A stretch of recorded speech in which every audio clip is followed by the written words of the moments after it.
Bismillahirrahmanirrahim. Assalamualaikum warahmatullahi wabarakatuh. Bertemu lagi pada perkuliahan mata kuliah dasar teknologi ternak. Kita memasuki minggu ke-7, masih dalam bagian ilmu daging. Ini masuk ke bagian 2. Minggu yang pertemuan pertama kita itu lanjutannya. Ini adalah bagian kedua, dan kita membahas tentang insyaallah tentang penurunan mutu dan kerusakan pada daging. Oke, seperti biasa sebelum memulai perkuliahan, saya akan menjelaskan dulu capaian pembelajaran mata kuliah yang akan kita capai pada perkuliahan kali ini. Setelah mengikuti perkuliahan ini, kalian sebagai mahasiswa ini dapat menjabarkan dan menjelaskan perubahan mutu dan kualitas daging, serta kerusakan-kerusakan yang terjadi pada daging. Kerusakan di sini dalam hal ini ada beberapa, ada kerusakan karena fisik, ada karena kimiawi, dan karena aktivitas mikroorganisme. Oke, pertama kita lihat dulu syarat-syarat daging yang dianggap berkualitas tinggi seperti apa. Yang pertama, dagingnya terdiri dari serbut-serbut halus dan tenunan ikat sedikit. Seperti yang pertemuan sebelumnya jelaskan bahwa daging ini merupakan bahan pangan dengan gizi yang tinggi, memiliki jaringan ikat dan yang membungkus otot itu seperti otot itu sudah dijelaskan di pertemuan sebelumnya.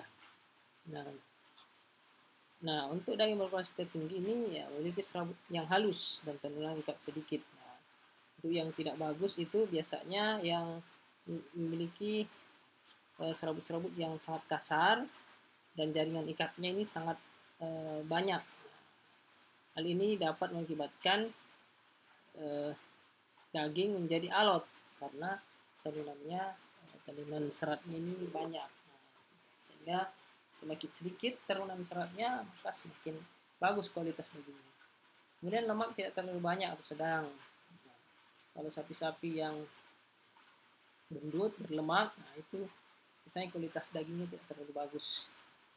Kemudian serabut-serabut otot berjalan dalam satu arah, memiliki bidang irisan, tidak saling bersilang atau tidak abnormal, sesuai normalnya. Kemudian yang keempat, air daging atau jus daging cukup. Ini berhubungan dengan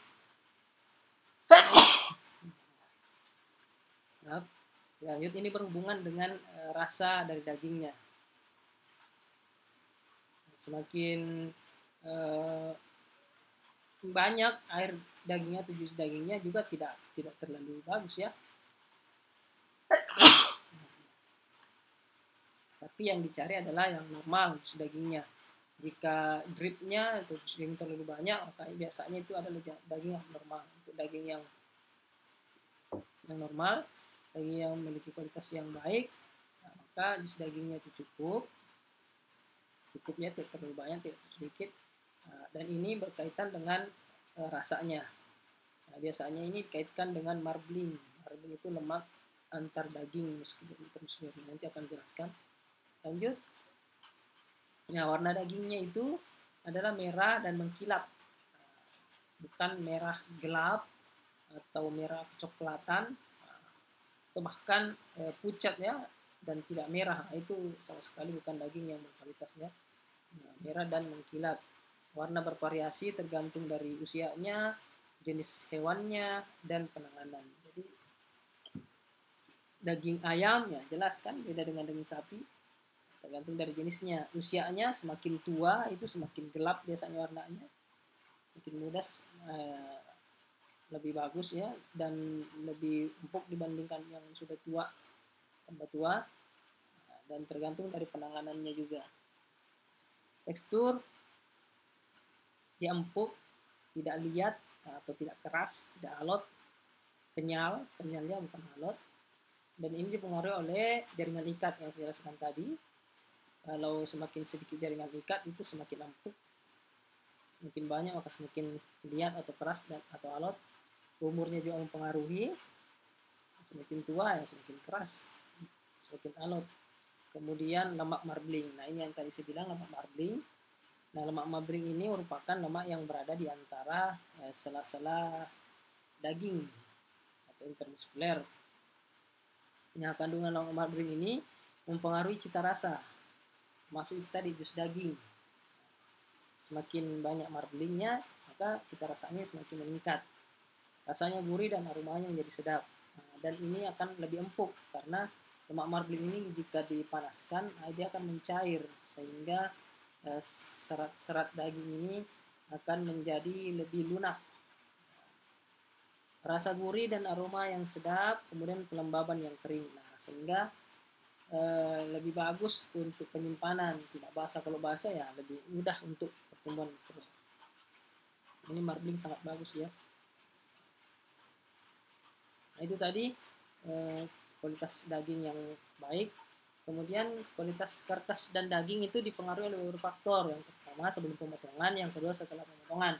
Sebelum pemotongan itu ada beberapa yang mempengaruhi seperti genetik, spesies, bangsa, umur, pakan, jenis kelamin, dan tipe ternak. Jenis kelamin jadi betina itu lebih empuk dibandingkan yang jantan ya, karena aktivitasnya yang berbeda dengan jantan. Begitu pula pakannya berbeda antara sapi yang banyak diberikan pakan sumber protein dibandingkan yang hanya diberikan pakan sumber karbohidrat saja seperti rumput saja.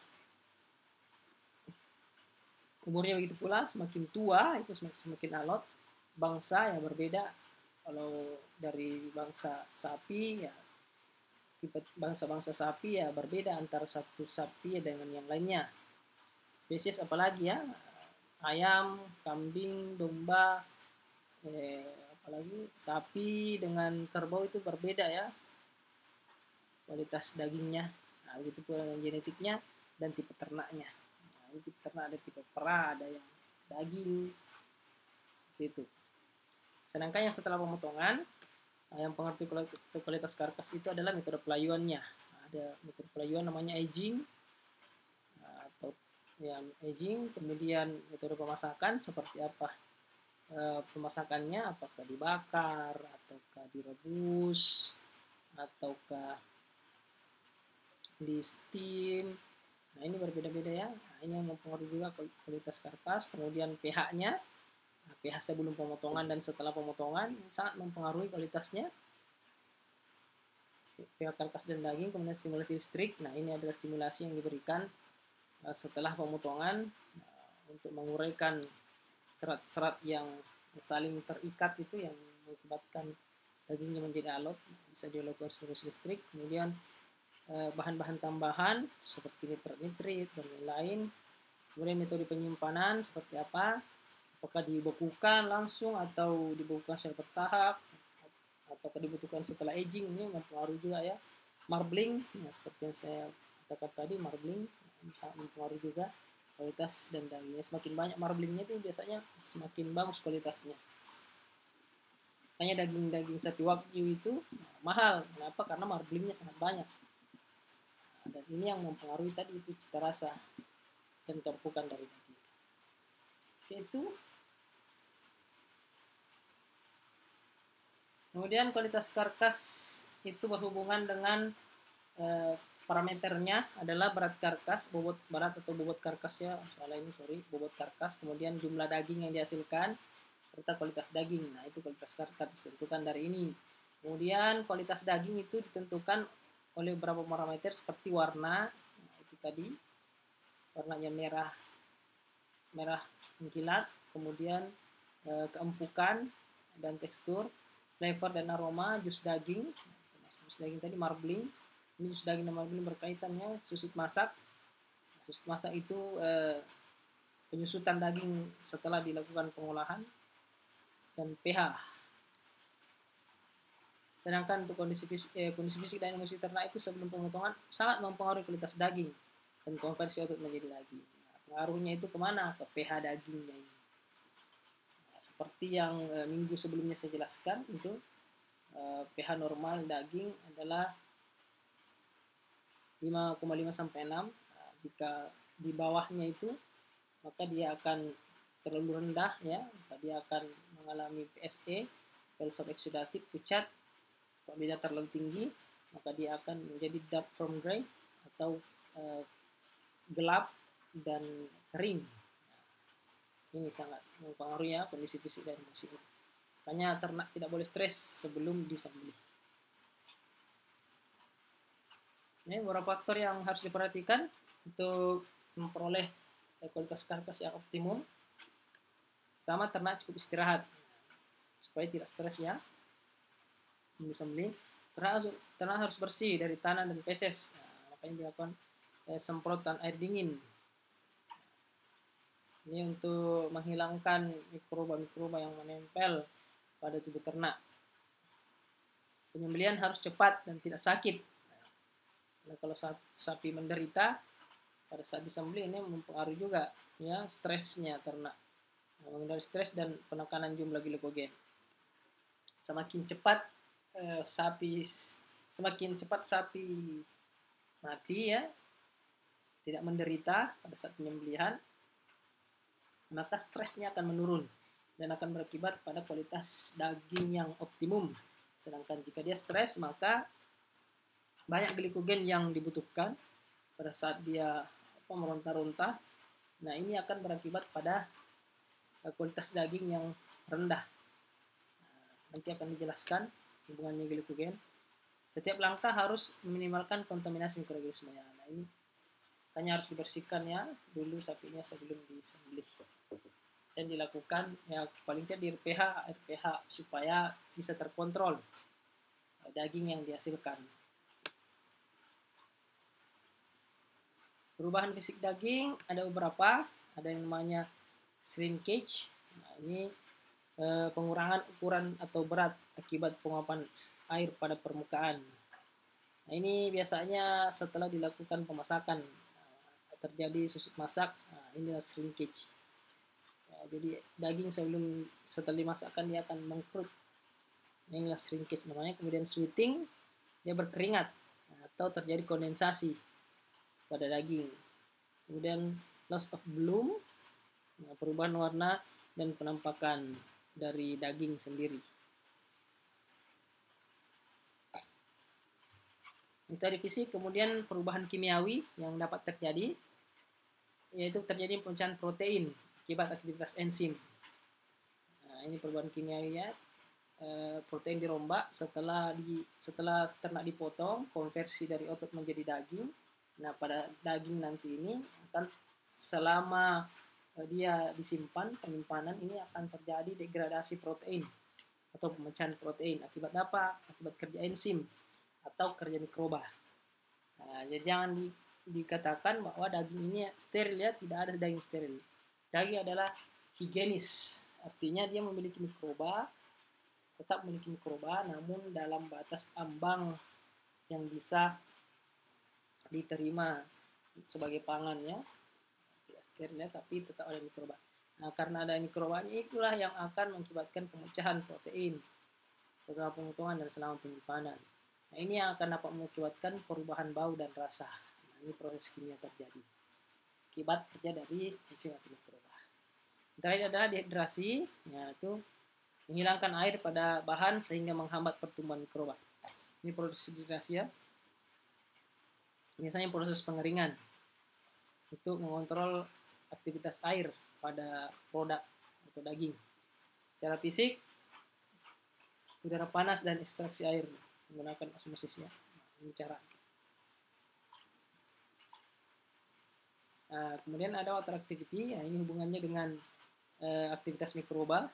Water activity merupakan tingkat dari air yang tidak menguap. Jadi ini air yang tidak menguap ya, air yang ada di dalam bahan pangan yang tidak dapat menguap, dan air ini sangat berpengaruh terhadap aktivitas biokimia mikroba.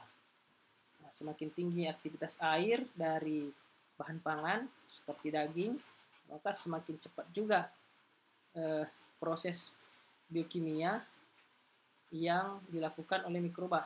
Nah, dalam hal ini adalah proses pembusukan, proses perubahan warna pada daging, dan sebagainya. Kemudian penurunan AW bisa dilakukan peningkatan lama fase log, penurunan kecepatan pertumbuhan pada fase eksponensial, dan penurunan jumlah mikroba pada fase log. Nah, ini kaitannya dengan kurva pertumbuhan mikroba. Ya, itu. Nah, lanjut di perubahan organoleptis yang harus diperhatikan untuk menilai daging. Ada beberapa perubahan yang ditimbulkan dan tidak bersifat patologis, tapi dikatakan daging tidak sempurna. Yang pertama, daging belum matang. Nah, matang dalam hal ini bukan daging direbus sampai kemudian belum matang, ya, bukan. Daging belum matang artinya adalah daging dari anak hewan atau daging yang belum saatnya untuk disembelih, masih muda ya hewannya. Hewan masih sangat muda, belum tumbuh sempurna. Termasuk daging anak hewan yang belum dilahirkan atau yang mati waktu dilahirkan. Nah, ini maksudnya fetus itu tidak boleh. Daging anak sapi di bawah umur 3 minggu termasuk ya. Jadi nah, daging belum matang ini termasuk yang perubahan organik yang perlu diperhatikan dan mempengaruhi kualitas dari daging. Daging-daging yang dari anak-anak sapi seperti ini tidak bagus ya. Kualitasnya jelek karena belum matang. Dan yang kedua, keluarnya darah tidak sempurna. Nah, ini makanya pada saat penyembelihan itu harus dipastikan darah betul-betul keluar sempurna. Nah, baru bisa diproses menjadi karkas. Jika tidak, ya ini dapat mempengaruhi kualitas dari daging itu sendiri. Kesalahan teknis, hewan mati. Nah, ini bahaya ini pada saat penyembelihan. Menderita lemah jantung dan penyakit paru-paru. Beberapa yang mengakibatkan pengeluaran darah tidak sempurna. Termasuk stres ya. Nah, itu dapat mengakibatkan tidak sempurnanya darah mengalir keluar ketika penyembelihan. Jika pengeluaran darah sempurna, jika sempurna ya, arteri dan vena akan kosong. Pembuluh kapiler ini ya adalah sedikit darah. Makanya pada saat dipotong daging masih ada sedikit darah. Kemudian di dalam jantung ditemukan bekuan-bekuan darah, daging dan alat-alat tubuh kelihatan kering. Keringnya tidak basah, banyak darah. Nah, namun jika pengeluaran darah tidak sempurna, maka kapiler-kapiler darah di dalam tenunan pengikat intermuskuler sebagian besar terdapat bekuan darah. Nah, jadi ada darah menggumpal di dalam tenunan pengikat intermuskuler. Banyak sekali darah. Sehingga dagingnya ini akan berwarna lebih gelap. Dan yang seperti ini tidak diharapkan pada kualitas daging. Dan yang ketiga adalah kekurusan. Ternaknya kurus. Nah, disebabkan karena gangguan metabolisme, kurang makan, produksi susu terlalu tinggi, bekerja terlalu berat. Nah, akibatnya apa? Depo lemak yang digunakan, nah terjadi ini di lemak yang dideposit ini akan digunakan untuk kegiatan ini tadi, metabolisme dan melakukan aktivitas fisik, nah, sehingga terjadi kekurusan fisiologis. Nah, otot-otot kelihatan berwarna lebih tua dan konsistensinya lebih padat. Nah, ini ototnya lebih tua ya, bukan merah cerah tapi merah gelap dan alot. Kekurusan patologis ya, bisa disebabkan atau disebut juga kaksis ya. Lemak tidak ada, ini tidak ada lemak, limpa dan hati mengecil. Otot-otot atrofi lembek berwarna merah keabuan. Ini termasuk ya penilaian organoleptis pada daging yang tidak bagus akibat kekurusan pada ternak. Nah, itu tadi beberapa perubahan organoleptis yang harus diperhatikan pada saat menilai daging. Kita lanjut ke konversi untuk menjadi daging. Ini adalah proses biokimia atau biofisika di mana dipengaruhi oleh kondisi ternak sebelum pemotongan. Inilah tahapan-tahapannya, mulai dari gagalan dipotong, disembelih sehingga terjadi gagalan sistem sirkulasi darah, produksi dan pelepasan panas postmortem setelah disembelih, kemudian dilakukan pelayuan, terjadi pelayuan otot, kemudian penurunan pH setelah postmortem, terbentuk rigor mortis atau kagu atau kejang mayat. Setelah ini kejang mayat maka terjadi glukosis postmortem. Nah, glikogen yang masih ada dalam daging akan lisis, sehingga terjadi perombakan glukosis postmortem atau perombakan karbohidrat otot. Maka setelah itu ini mulai suplai energi dalam otot habis dan mulai peran enzim proteolitik. Enzim proteolitik disebabkan oleh dari daging itu sendiri atau dari kerja mikroorganisme pada daging. Ada namanya mikroba proteolitik, mikroba yang mencerna protein postmortem sehingga nanti lama kelamaan akan terjadi pembusukan daging dari kenyal, alot, kemudian kembali lagi menjadi kenyal dan empuk karena ini enzim proteolitik, dan lama-lama kelamaan dia akan membusuknya, busukan daging itu dari otot menjadi daging. Nah, hubungannya apa? Nah, hubungannya di sini adalah mulai perubahan mutu kualitas karkas dan daging ini pada saat tahap konversi otot menjadi daging ada beberapa yang dapat diperhatikan. Yang pertama ketika pelayuan. Nah, pelayuan tadi kan setelah penyembelihan, kemudian ini ya, pelayuan, produksi dan pelepasan panas. Nah, maka terjadi pelayuan. Nah, pada pelayuan ini, pelayuan atau aging atau hinging atau conditioning sama saja. Nah, ini peningkatan keempukan dan flavor daging. Nah, ini terjadi peningkatan keempukan dan flavor pada daging. Nah, pada lebih dari 24 jam disebut pematangan. Jika sudah di aging lebih dari 24 jam itu disebut dengan pematangan dan dilakukan pada temperatur 0 sampai 3 derajat Celcius. Makanya aging ini biasanya dilakukan pada karkas dengan menempatkan karkas pada ruangan chilling namanya. Ruangan chilling itu suhunya 0 sampai 3 derajat Celcius. Itu untuk dilakukannya pelayuan daging. Dan ini sangat berkaitan dengan perbaikan keempukan dari daging. Itu dilakukan chilling untuk melewatkan fase rigor mortisnya. Makanya setelah 24 jam daging akan matang pada saat dilakukan pelayuan.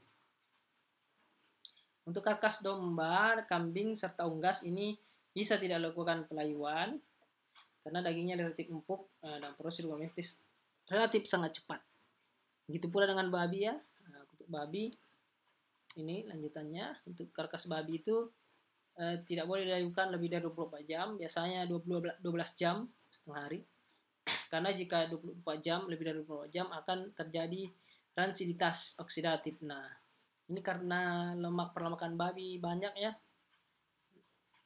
sehingga lemaknya tidak stabil. Jika ransiditas oksidatif terjadi, maka ini kemungkinan dagingnya akan tengik, bisa jadi akan berwarna hijau ya, bisa bau.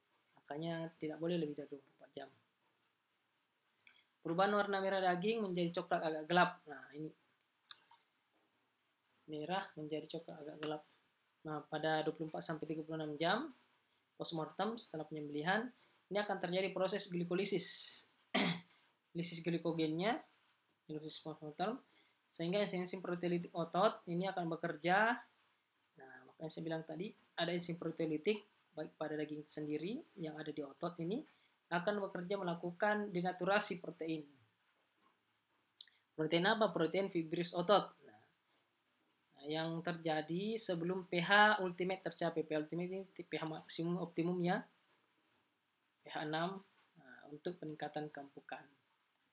Nah, setelah ini ya maka akan terjadi degradasi oleh mikroba disebabkan oleh mikroba penghasil enzim proteolitik.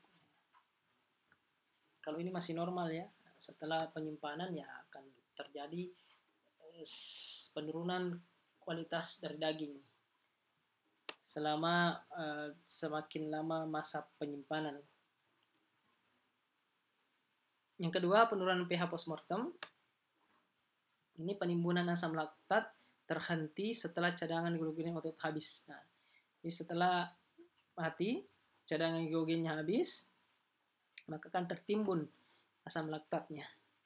Sehingga pH-nya ini akan rendah.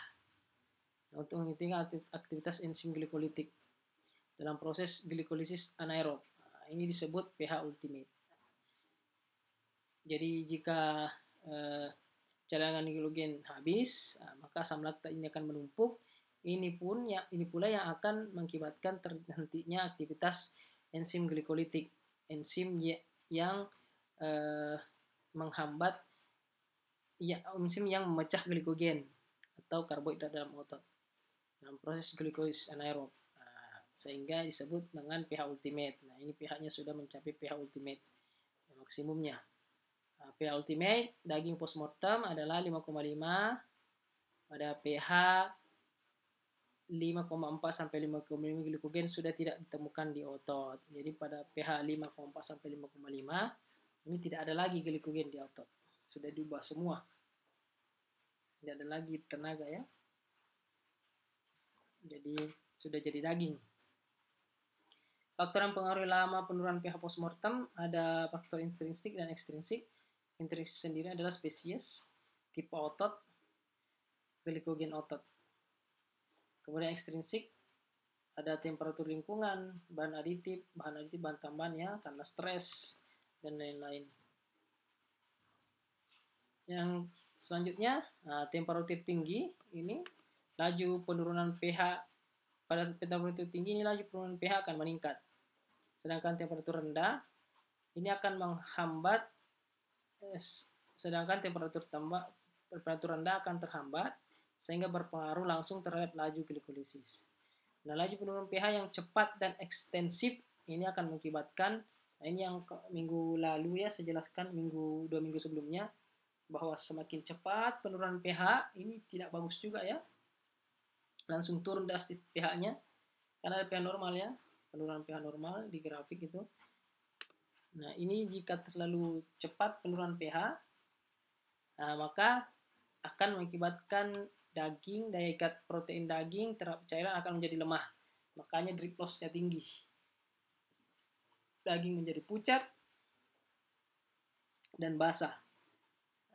Ini permukaan potongan daging basah karena keluarnya drip. Nah, ini semakin banyak drip loss-nya. Pada pH ultimate tinggi, daging warnanya gelap, potongan daging kering. Nah, kalau yang pH-nya tinggi sekali, di atas 5,5 sampai di atas 5 sampai 5,5 sampai 6, nah, maka dia akan gelap. Nah, ini yang namanya DFD ya, dark from dry, potongan daging kering, gelap dan kering, dark from dry. Kalau yang ini tadi pH-nya rendah, nah, dia akan basah. Nah, disebut PSE, pale soft exudative. Dia pucat, lembek dan berair. Kalau yang pH-nya tinggi ini gelap dan kering. Yang ketiga ada rigor mortis atau kumayat. Nah, ini minggu lalu sudah saya jelaskan. Rigor mortis ini terjadi setelah cadangan energi otot habis atau glikogen di otot habis. Berkaitan dengan semakin habisnya ATP, adenosin trifosfat dari otot, dan menyebabkan filament aktin dan myosin saling menindih, saling berikatan dan terkunci bersama-sama sehingga membentuk ikatan aktomyosin yang permanen dan otot tidak dapat direnggangkan kembali. Nah, ini yang kemudian mengakibatkan dia menjadi kaku.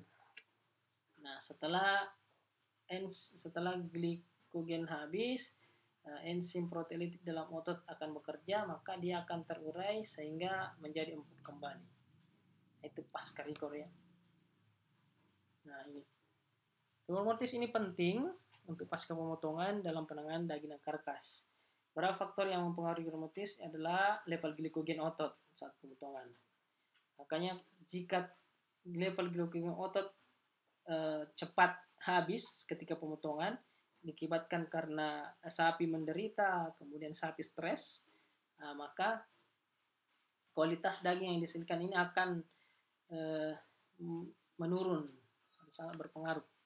Begitu pula dengan temperatur dari karkasnya ini.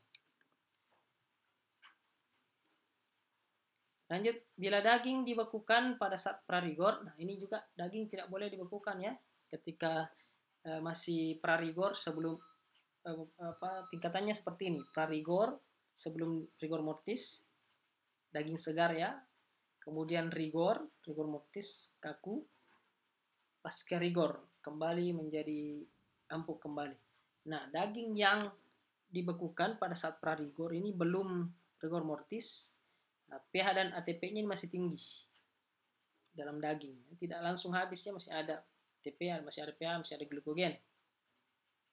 Maka proses enzimatis akan berhenti selama pembekuan. Nah, enzimatisnya berhenti, dan ketika daging ditowing atau dilelehkan kembali dari pembekuan kan biasanya dicairkan ya, maka proses enzimatis akan berjalan lagi yang tadi berhenti, sehingga proses rigor mortis pada towing akan berjalan bersamaan.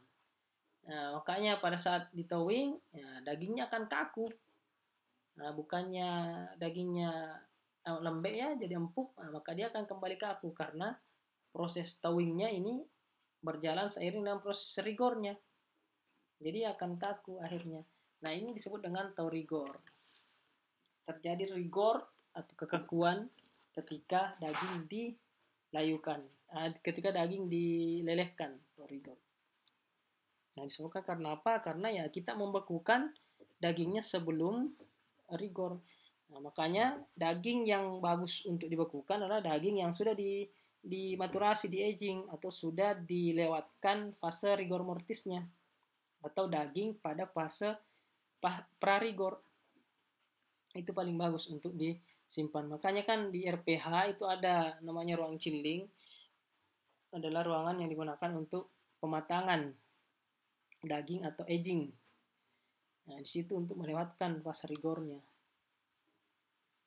sehingga daging yang didistribusikan nanti adalah daging yang pasca rigor, kualitasnya sudah bagus. Pada tow rigor, otot kontraksi bersamaan dengan lepasnya cairan daging. Kalau dripnya hilang, ototnya kemudian berkontraksi dalam jumlah besar, yaitu 30-40% berat daging. Jadi jika akan membekukan, sebaiknya daging dinginkan dulu, di conditioning atau di aging sama saja, Pak. Nah, kalau mau dibekukan jangan langsung masuk di pembekuan ya dagingnya. Kalau daging ayam tidak masalah ya, kambing domba tidak masalah karena proses rigor mortisnya sangat cepat, tidak sama dengan daging sapi. Kalau mau membekukan daging, masukkan dulu di bagian bawah, suhu 15°C sampai fase rigor selesai. Setelah itu ya 24 jam lah. Lewat dari 24 jam baru dibekukan. Jangan langsung dibekukan karena dapat berakibat pada ini tow rigor. Nah, jika ketika fase prarigor daging dinginkan, ini prarigor ya, masih prarigor. Sebelum rigor pada temperatur 0 sampai 15°C. Nah, ini terlalu dingin juga ya. 0 sampai 15 ini beku sudah ini. Nah, menyebabkan otot berkontraksi dan memendek. Nah, ini disebut cold shortening. Nah, ini adalah daging yang ini tadi. Ini daging yang ini. Nah, pada saat dilelehkan, ini daging yang cold shortening ini dia akan memendek. Pada saat dilelehkan ya akan terjadi ini tow rigor.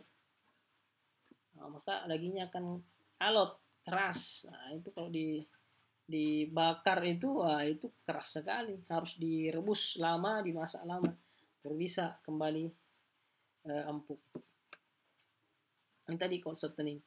Dingin pada suhu 15°C, otot juga akan kontraksi dan memendek. Ini terlalu tinggi juga ya. Pada suhu tinggi, perombakan ATP terjadi secara cepat. Nah, ini suhu 15°C di atas ya, lebih dari 15°C. Perombakan ATP terjadi secara cepat dan otot lebih cepat mengkerut. Nah, ini namanya rigor shortening. Nah, jadi tidak boleh disimpan di atas suhu lebih dari 15°C, tidak boleh disimpan pada suhu 0 sampai 15°C, Tapi disarankan disimpan pada suhu ini tadi 15 sampai 18 derajat Celcius.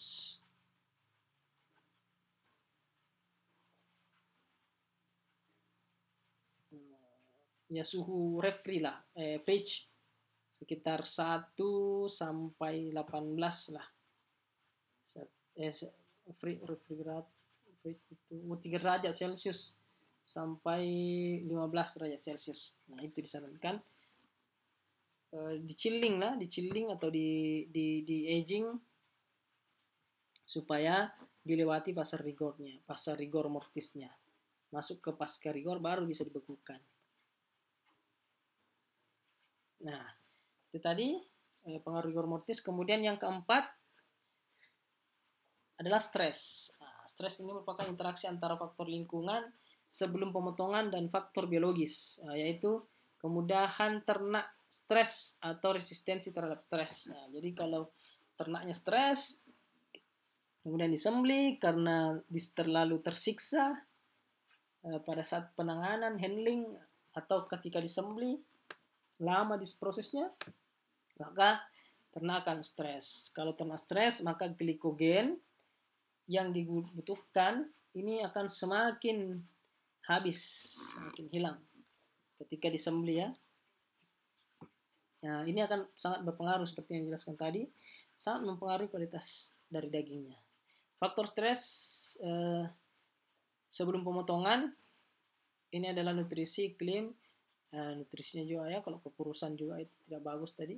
Iklim, fluktuasi temperatur, ketakutan, terluka, kelelahan, gerakan berlebihan. Nah, makanya untuk memudahkan ternak sebelum penyembelihan maka dilakukan pemuasaan ya, supaya ternak tidak terlalu merontah dan tidak stres ketika disembelih.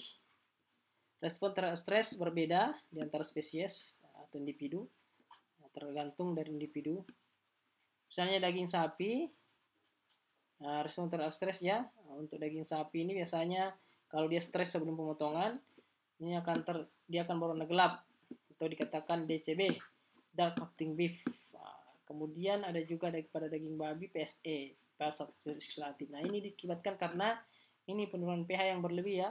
Nah, itu tadi cepat habis energinya, sehingga glikogennya ini pH-nya cepat turun karena penumpukan asam laktat. Nah, akhirnya ini terjadi PSE. Kalau ini tadi pH-nya masih tinggi, DCB pada sapi. Nah, kondisi daging seperti DCB dan PSE ini perlakuan sebelum pemotongan yang serupa terhadap status endokrin atau stres fisiologis yang berbeda. Nah, makanya ini ya semua diakibatkan oleh stres fisiologis. Pada DCB terjadi mobilisasi glikogen otot.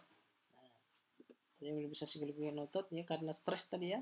Sedangkan pada SE sistem peredaran darah tidak mampu mentransfusikan timbunan asam laktat. Jadi karena asam laktatnya tidak bisa ditransformasikan, dia menumpuk, nah sehingga tidak bisa mempertahankan kondisi fisiologis. Nah, ketika asam laktat ini yang diproduksi pada saat pemotongan tidak bisa ditransportkan tadi ini, tidak bisa ditransportasikan, jadi terjadi timbunan asam laktat ketika postmortem yang sangat cepat dan tidak terkendali. Akhirnya pH daging sangat rendah sesaat setelah pemotongannya, sementara temperatur otot mati relatif tinggi. Nah, inilah yang mengakibatkan terjadinya itu PSE, persop oksidatif, karena pH-nya sangat rendah, sehingga ya daging berair, pucat, kemudian terurai. Nah, ini sangat tidak bagus ya kualitas dagingnya. Bila ternak berhasil mengatasi stres, nah ini sebelum pemotongan, tetapi hampir kehabisan glikogen otot, nah perlu sebelum pemotongan karena dari tadi sudah stres. Kemudian sudah tenang, bisa mengatasi stres, akan tetapi glikogennya sudah hampir habis. Nah, ketika dia dipotong, dia akan menghasilkan daging yang gelap dan keras dan kering, karena pH-nya tidak bisa turun lagi. tetap stabil di pH di atas 6, dia sekitar 6, di atas 6. Makanya dia akan menghasilkan daging yang gelap, keras, dan kering. Nah, daging ini disebut dengan dark from drip. Nah, DFD atau dark from dry. Nah, dia kering dan dan gelap. Proses glikolisis lambat sehingga produksi asam laktat dan penurunan pH otot menjadi minimal. Proses glikolisisnya lambat sekali sehingga proses produksi asam laktatnya menurun, pH-nya terlambat turun. Nah, harusnya kan sudah turun ya, di pH 5 sampai 5,5, tapi dia tidak turun. Akhirnya karena proses glikolisisnya lambat, akhirnya seperti ini, gelap, kering, dan keras. Nah, itu tadi perubahan-perubahan yang terjadi, perubahan kualitas daging yang terjadi diakibatkan oleh kondisi fisik, kemudian kondisi proses biokimia yang terjadi setelah hewan disembelih dan ketika proses penyimpanan berlangsung. Kita lanjut ke faktor yang selanjutnya adalah adanya sumber mikroba. Nah, sumber mikroba atau mikroba juga ini memegang peran penting dalam penurunan kualitas daging setelah penyembelihan dan ketika proses penyimpanan.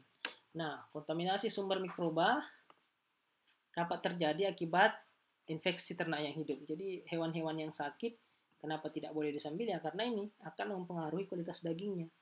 Makanya dikarantina dulu sampai dia sehat baru disembelih. Nah, itulah gunanya case mafet ya di abattoir dan tempat pemotongan seperti LPH. Kemudian bisa jadi kontaminasi daging postmortem setelah disembelih, baik itu dari tanah, dari kulit, isi saluran cerna, air pencuci, peralatan udara, dan pekerja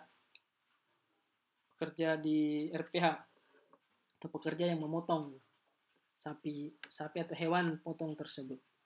Nah, inilah sumber-sumber mikroba. Nah, untuk syarat mutu mikrobiologis daging sapi sendiri ini ada pada SNI. Nah, untuk TPC-nya itu maksimum 1/10⁻⁶, coliform maksimum 1/10⁻², SA-nya 1/10⁻², salmonella harus negatif per 25 gram, tidak boleh ada karena ini patogennya, boleh sama sekali. Kemudian Escherichia coli maksimum 1/10⁻1 CFU per gram. Nah, seperti yang saya bilang tadi ya, tidak ada daging yang steril ya, yang ada adalah daging higienis. Nah, higienis dalam artian memiliki mikroba dalam jumlah batas yang ditentukan, yang dapat diterima. Nah, ini adalah jumlah batas maksimum cemaran mikroba yang ada pada daging. Nah, seiring dengan penyimpanan, mikroba-mikroba inilah yang akan kemudian mengakibatkan kerusakan pada daging. Nah, makanya seiring dengan penyimpanan, kualitas daging akan semakin menurun. Nah, kerusakan daging yang diakibatkan oleh mikroba ada beberapa macam. Pertama, kerusakan ditandai oleh terbentuknya senyawa berbau busuk seperti amonia, H2S, hidrogen sulfida ya, indol, dan amin. Nah, yang merupakan hasil pemecahan dari protein oleh enzim protease yang dihasilkan oleh mikroorganisme. Ini mikroorganisme ini menghasilkan enzim protease. Enzim protease tadi ada pada daging, ada pada otot juga yang memecah protein sehingga proteinnya menjadi empuk. Nah, begitu pula bisa dihasilkan juga oleh mikroorganisme. Dan mikroorganisme ini yang memecah protein yang sehingga menghasilkan daging yang memiliki kualitas yang semakin rendah. Kenapa rendah ya? Karena ini berbau busuk, ada amoniaknya, berlendir, berubah warna, dan lain-lain. Daging yang rusak memperlihatkan perubahan organoleptik seperti baunya, warnanya, kekenyalan berkurang, kemudian penampakan, warnanya, dan rasanya. Nah, ini beberapa kerusakan yang diakibatkan oleh mikroba. Yang pertama, perubahan kekenyalan.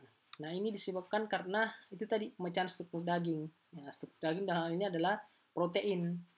yang dipecah oleh enzim proteasa yang dihasilkan oleh berbagai jenis mikroorganisme atau bakteri proteolitik penghasil enzim proteasa. Kemudian pembentukan lendir. Nah, pembentukan lendir disebabkan oleh pertumbuhan khamir. Khamir ini adalah yeast jenis kapangnya, jenis jenis jamur. Kemudian bakteri asam laktat. Bakteri asam laktat adalah bakteri penghasil asam laktat. Biasanya golongan Lactobacillus seperti Lactobacillus viredensis ini menghasilkan lendir berwarna hijau. Kemudian Enterococcus dan Bacillus thermospacta. Lanjut, pembentukan asam. Ini tadi dia disebabkan oleh bakteri asam laktat, genus bakteri asam laktat, golongan Lactobacillus, Acinetobacter, Bacillus Acinetobacter, Lactobacillus Acinetobacter, Bacillus, Pseudomonas, Proteus, Micrococci, Clostridium, dan Enterococci. Ini semua adalah golongan atau genus dari mikroba penghasil asam, ya, sehingga dapat membentuk asam pada daging. Kemudian pembentukan warna hijau. Nah, ini pembentukan diakibatkan oleh pembentukan hidrogen peroksida H2O2 oleh Lactobacillus viridescens. Kemudian Lactobacillus fructiforans, Lactobacillus jenseni, Leuconostoc, Enterococcus faecium, dan Enterococcus fecalis. Nah, ini semua mengakibatkan pembusukan dan perubahan warna berwarna hijau pada daging. Lanjut, bau, timbul bau akibat pembentukan amonia, hidrogen sulfida H2S, indol, dan senyawa amin seperti diamin kadaverin dan putserin. Nah, ini diakibatkan oleh pertumbuhan dari Pseudomonas mepita, Swanell putrefaction. Nah, ini putrefactionnya pembusukan, dan Lactobacillus sake. Nah, ini semua adalah golongan mikroba penghasil bau tak sedap pada daging. Kemudian warna kuning, pembentukan warna kuning ini disebabkan oleh Enterococcus casliflavus dan Enterococcus muntii. Nah, itu semua adalah jenis-jenis mikroba yang dapat mengakibatkan perubahan organoleptik, baik itu warnanya, baunya, rasanya, dan tekstur dari daging. Selama dilakukan penyimpanan setelah pasca rigor, ya, pasca rigor, bukan sebelum rigor. Nah, kemudian waktu yang dibutuhkan bakteri pembentuk lendir untuk tumbuh pada permukaan daging yang basah. Nah, ini dia akan semakin berkurang seiring dengan semakin menurunnya suhu. Makanya dianjurkan menyimpan daging pada suhu yang rendah. Nah, pada suhu derajat Celcius itu membutuhkan waktu 10 hari. Semakin tinggi suhunya, maka akan semakin cepat pembusukannya. Untuk 1 derajat 7 hari, 3 derajat 4 hari, 5 derajat 3 hari, 10 derajat 2 hari, 16 derajat 1 hari. Nah, makanya daging yang disimpan pada suhu ruang, ya, tidak sampai 1 hari juga ya sudah mulai membusuk, ya. Makanya perlu disimpan di suhu yang rendah.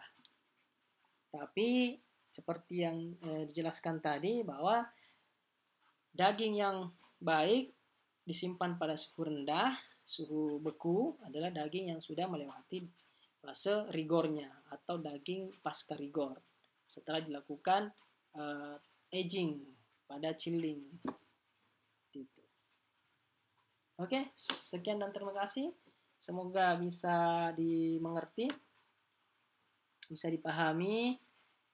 Jika ada pertanyaan, jangan sungkan-sungkan silakan bertanya di grup WhatsApp yang telah kita bentuk, yang telah kita buat. Dan saya ingatkan kembali, jangan lupa mengerjakan tugasnya. Selamat belajar, semoga sukses. Sampai jumpa minggu depan. Assalamualaikum warahmatullahi wabarakatuh.